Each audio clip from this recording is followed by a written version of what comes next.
एमसीसीलाई खारेज गर्नुपर्दछ भनेर म माग गर्न चाहन्छु। असंलग्न परराष्ट्र नीतिलाई बचाइराख्न सैन्य रणनीति उद्देश्यका साथ सुरु गरिएको असमान राष्ट्रघाती व्यापारिक सन्धि सम्झौता एमसीसीलाई खारेज गर्नुपर्दछ भनेर म माग गर्न चाहन्छु। 2 नम्बरमा सीमावर्ती क्षेत्रमा छिमेकी मुलुकहरूले गरिरहेको गतिविधिलाई सक्रिय रूपमा नेपाल सरकारले निगरानी राख्नुपर्दछ र संयुक्त राष्ट्र सङ्घ लगायतका निकायहरूमा गएर हाम्रो देशका 4 किल्ला कतिवटा हाम्रो भूगोल भन्ने सिमाना यकिन गरेर सिमानाको रक्षार्थ नेपाली सेनालाई खटाउनु पर्दछ भन्ने म माग राख्न चाहन्छु। नेपाली जनताले यो माग राखेको कुरा म जानकारी गराउन चाहन्छु। जनताले सोझै चुन्न पाउने प्रत्यक्ष कार्यकारीको चुनाव गर्नेतर्फ सरकारको नीति तथा कार्यक्रम अगाडि बढोस्। यदि सरकारले 2/3 नजिकको सरकारले त्यो कुरा अगाडि सार्छ भने त्यसमा हामी सबैले सहयोग गर्नुपर्दछ। नम्बर 4 जेनजी आन्दोलनमा डिस्कोड चलाएर जेनजी बालबालिकाहरूलाई स्कुल ड्रेसमा आन्दोलनमा बोलाउने, शान्तिपूर्ण आन्दोलनलाई भड्काएर हिंसात्मक बनाउने, आन्दोलनमाथि अन्धधुन्ध गोली चलाएर दमन गर्ने, 23 गतेको घटना घटाउने, साथै 24 गते सिंहदरबार, संसद भवन, सर्वोच्च अदालत जस्ता सरकारी भवनहरू जलाउने कृत्य गर्ने मान्छेहरूलाई पनि तपाईको चाहिँ के अरे कारबाहीमा ल्याउनका लागि उच्च स्तरीय छानबिन समिति आयोग गठन गर्नका लागि हामी माग गर्दछौँ। 5 नम्बर सम्पत्ति छानबिन तथा शुद्धिकरण अभियान सुरु गर्नुपर्दछ।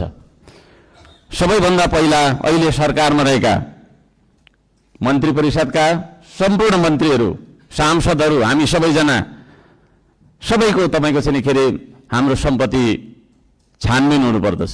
हामीबाट सुरु गर्नुपर्दछ त्यो चिज, किनभने हामी नियम कानुन बनाउने भने हामीबाटै त्यो कुरा लागू भएर जानुपर्दछ। हामीले बनाएको नियम कानुनले अरूलाई मात्रै ठ्याङ्ग्रोमा कस्ने खालको व्यवहार हामीले गर्नु हुँदैन भन्ने माग राख्दछु। शिक्षालाई जीवनोपयोगी बनाउनु पर्दछ। उत्पादन, निर्माण र आविष्कारसँग जोड्नु पर्दछ शिक्षालाई। शिक्षा भन्ने बित्तिकै कथा पढ्ने विषयवस्तु होइन, त्यो भन्ने बित्तिकै उत्पादन, निर्माण र आविष्कारसँग जोडिनु पर्दछ भन्ने हाम्रो माग हो। त्यसतर्फ सरकारले ध्यान दियोस्। हप्तामा 3 दिन मात्रै थ्योरी पढ्दाखेरि हुन्छ, 4 दिन विद्यार्थीले उत्पादन, निर्माण र आविष्कारसँग जोडेर क्रियाकलापहरू गर्न सक्नुपर्दछ। त्यो खालको जीवनोपयोगी शिक्षा लागू गरिनुपर्दछ भन्ने हामी माग राख्दछौँ। 7 नम्बरमा खेतीबारीको समस्या हल नगरी देशको आर्थिक समस्या हामीले सुल्झाउन सक्दैनौँ, आर्थिक उन्नति हुन सक्दैन।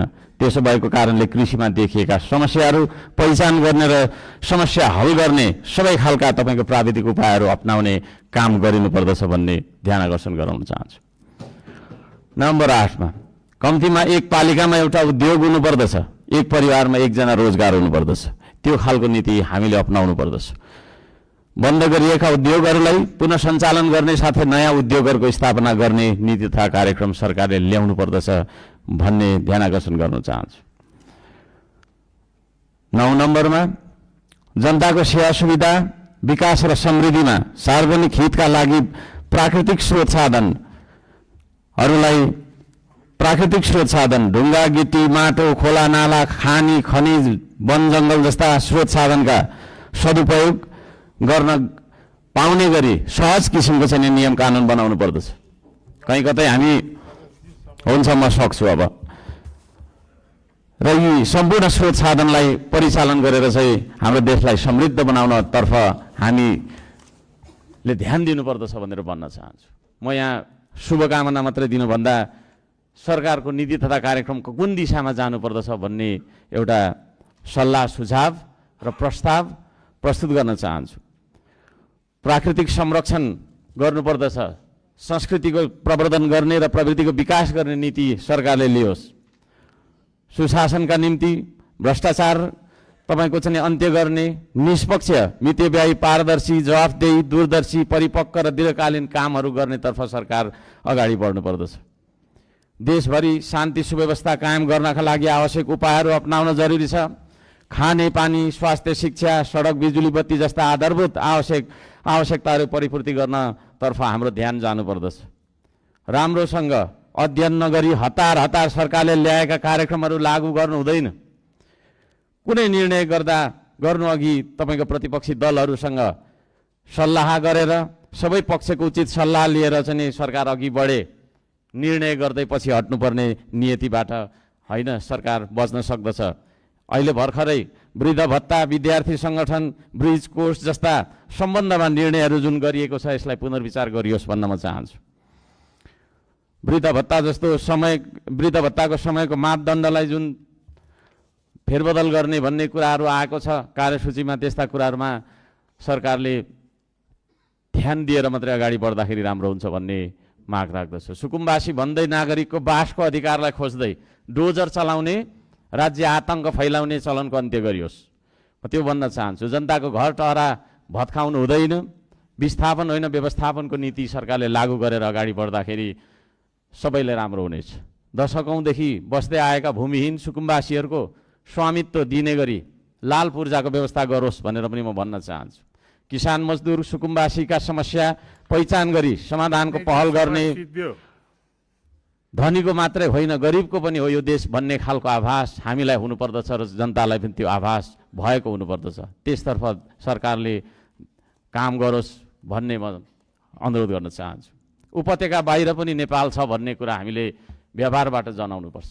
यो काठमाडौँ उपत्यका मात्रै नेपाल हो भन्ने किसिमले सबै विकास चाहिँ यहाँभित्र मात्रै थोपार्ने किसिमको चाहिँ विकास हुनु हुँदैन भनेर म ध्यान आकर्षण गर्न चाहन्छु। सबै खाले विभेदको अन्त्य गरिनुपर्दछ। भूपू गोर्खा सैनिकहरूको समान पेन्सनका लागि नेपाल सरकारले आवश्यक सबै खालका पहलहरू गरोस्। नेपाल सरकारले गरेको सन्धि मार्फत चाहिँ गएका भूपू गोर्खाहरूलाई नागरिकता कायम राखेर चाहिँ उहाँहरूलाई एउटा नागरिकको दर्जामा राख्ने नियम, त्यो खालको चाहिँ नीति हामीले अवलम्बन गर्नुपर्दछ भनेर ध्यान आकर्षण गराउन चाहन्छु। समयको पाबन्दीले गर्दाखेरि मैले यी कुराहरू सबै कुरा वाचन गर्न चाहिनँ। माननीय सभामुख महोदयले 2-3 चोटि भनिसक्नु भएको छ र यो म पत्र सम्माननीय सभामुख महोदय मार्फत टेबल गर्न चाहन्छु र यस सल्लाह सुझाव अन्तर्गत सरकारले आफ्ना विचारहरू, आफ्ना नीति तथा योजनाहरू अगाडि बढाओस् भन्ने म माग राख्न चाहन्छु। धन्यवाद।